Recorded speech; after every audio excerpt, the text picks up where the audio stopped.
Hello students, आज हम जानेंगे थॉमस हॉब्स के राजनीतिक विचारों के बारे में। थॉमस हॉब्स पेपर फर्स्ट के 3rd यूनिट में इंक्लूडेड हैं।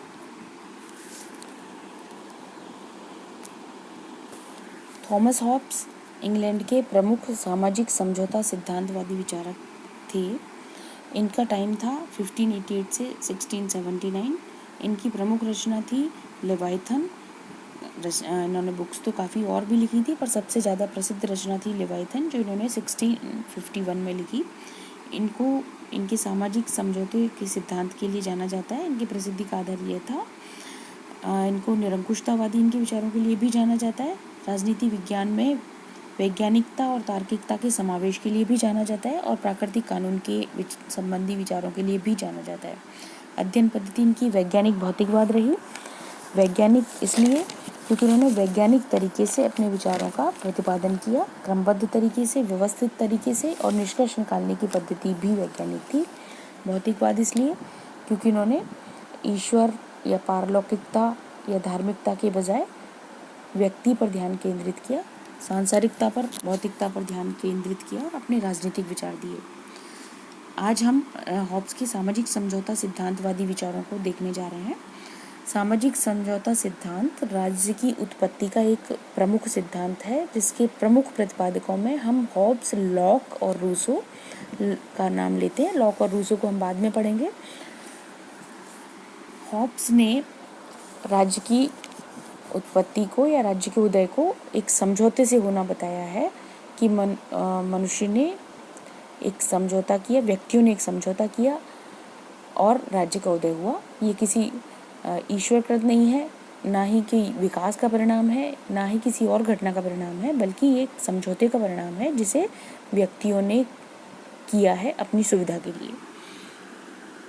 तो सामाजिक समझौता सिद्धांत बताने के क्रम में हॉब्स सबसे पहले मानव स्वभाव का वर्णन करता है और फिर उसके अकॉर्डिंग प्राकृतिक अवस्था का वर्णन करता है, फिर उस आवश्यकता को प्रकट करता है जिससे समझौता हुआ और राज्य जैसी संस्था का आविर्भाव हुआ, और फिर राज्य का उदय होने के बाद वो किस स्वरूप में मौजूद है, किस स्वरूप में वो सामने आया, उसके बारे में हॉब्स अपने विचार रखता है। तो यहाँ सबसे पहले हम हॉब्स के मानव स्वभाव संबंधी विचारों को जान लेते हैं। हॉब्स का मानव के बारे में जो नज़रिया था वो नेगेटिव था। उसने मानव स्वभाव का जो चित्रण किया है वो मोस्टली उसके घृणित पक्ष का चित्रण किया है। उसका मानना था, हॉब्स का मानना था कि मनुष्य स्वार्थी होता है, नीच होता है, दुष्ट होता है, विवेकहीन होता है, आत्म केंद्रित होता है, संघर्ष प्रिय होता है, प्रतिद्वंदी होता है, शक्ति प्रेमी होता है। हॉब्स का मानना था, अरस्तु के विपरीत उसका मानना था कि मनुष्य असामाजिक प्राणी होता है, वो मिलके नहीं रह सकता, उसके सारे क्रियाकलाप स्वार्थ से संचालित होते हैं। उसका पूरा प्रयत्न रहता है कि उसकी संपत्ति सुरक्षित रहे, उसका जीवन निर्द्वंद्व चलता रहे, उसकी सारी क्षुधाओं की पूर्ति होती रहे। इसके लिए वो दूसरों का ध्यान नहीं रखता है, संयमहीन होता है। हॉब्स कहते हैं कि युगों से भूखा और अतृप्त मानव अपनी अभिलाषाओं की पूर्ति में ही सतत संलग्न रहता है और स्वयं की इच्छा पूर्ति के लिए दूसरों को ध्वस्त कर देता है। हॉब्स मानता है कि मनुष्य बहुत प्रतिद्वंदी होता है, कॉम्पिटिटिव होता है। प्रकृति ने सबको समान बनाया है, इसलिए जिस वस्तु की मांग एक करता है उसकी मांग दूसरा भी करता है। कुछ उसको पाने के लिए शक्ति का प्रयोग करते हैं, कुछ छल का प्रयोग करते हैं, पर कुल मिलाकर के वो उस वस्तु को पाने के लिए एक दूसरे को नष्ट भी कर सकते हैं। वो मानता है कि मानव निरंतर संघर्षशील होता है, प्रतिद्वंदिता से निरंतर संघर्ष होता रहता है और एक दूसरे पर वो अविश्वास करते हैं और अहम केंद्रित होता है मनुष्य, ऐसा उसका मानना था। और उसका मूल उद्देश्य, मूल भावना आत्म संरक्षण पर केंद्रित होती है। उसको दूसरों से कोई ज़्यादा मतलब नहीं होता है। मानव स्वभाव से जुड़ी हुई हॉब्स की प्राकृतिक अवस्था की धारणा थी, जो उसी का प्रतिफल थी। अब क्योंकि मानव स्वभाव ऐसा था, तो हॉब्स का मानना था कि प्राकृतिक अवस्था भी वैसी ही रही होगी। तो हॉब्स की नज़र में प्राकृतिक अवस्था मतलब जो राज्य से पूर्व की अवस्था थी, जब राज्य नहीं बना था तब की जो सिचुएशन थी, उसका वर्णन हॉब्स करता है। वो कहता है कि ये जो अवस्था थी वो पूर्णतः अराजक अवस्था थी, ये निरंतर युद्ध की अवस्था थी, संस्कृति और कला के अभाव की अवस्था थी। वैयक्तिक संपत्ति भी उस समय नहीं थी। मत्स्य न्याय प्रचलित था और ये स्थिति जो थी वो पूर्व सामाजिक अवस्था थी। समाज का भी निर्माण नहीं हुआ था, न राज्य का न समाज का।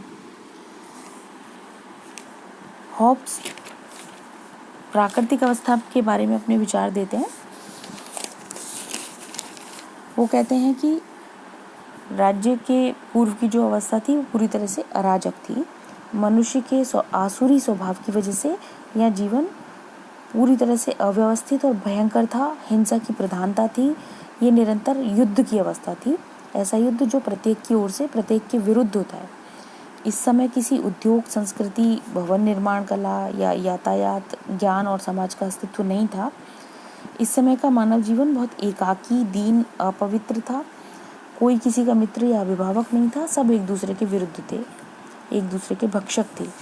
जिसकी लाठी उसकी भैंस का सिद्धांत एक तरह से हॉब्स की नज़र में उस समय प्रचलित था। न्याय अन्याय, उचित अनुचित का भेद नहीं था। मत्स्य न्याय की स्थिति मौजूद थी, मतलब जिस तरह से बड़ी मछलियाँ छोटी मछलियों को अपनी ताकत के बल पर खा जाती हैं, उस तरह का समाज में स्थिति थी। राजकीय कानून का अभाव था, क्योंकि राज्य था ही नहीं, तो राजकीय कानून भी नहीं थे। तो बल प्रयोग, धोखाधड़ी, प्रतिज्ञा भंग सब प्रचलित थे।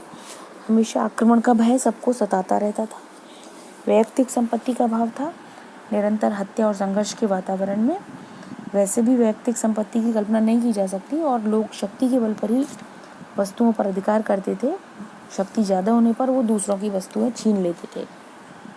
हालांकि इसको लेकर के हॉब्स की आलोचना की जाती है कि इसकी प्रामाणिकता क्या है, इस तरह की प्राकृतिक अवस्था रही होगी, इसको कैसे सिद्ध किया जा सकता है। तो हॉब्स भी इसको क्लेम नहीं करता, वो इसको ऐतिहासिक रूप से पुष्ट नहीं करता, बल्कि ये उसकी एक कल्पना थी, एक काल्पनिक विकल्प था कि जब राज्य नहीं होगा तो व्यक्ति कैसे रहेंगे। तो ये राज्य जब नहीं था तो व्यक्ति कैसे रहते होंगे, वो कल्पित करता है और बताता है अपने विचारों में। तार्किक, उसके मानव स्वभाव संबंधी विचारों का ये तार्किक परिणाम था।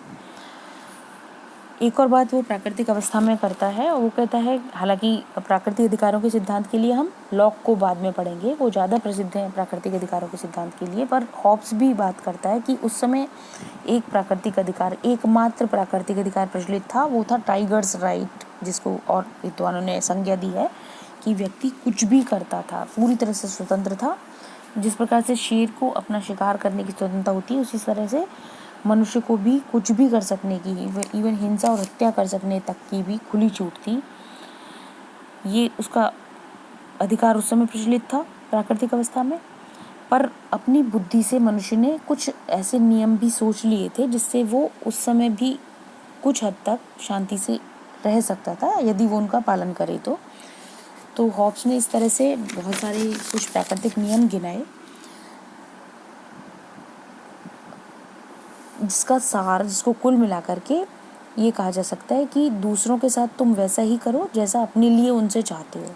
तो इस नियम को यदि सारे मनुष्य, मानव पालन कर सकते होते तो प्राकृतिक अवस्था अच्छे तरीके से चल रही होती।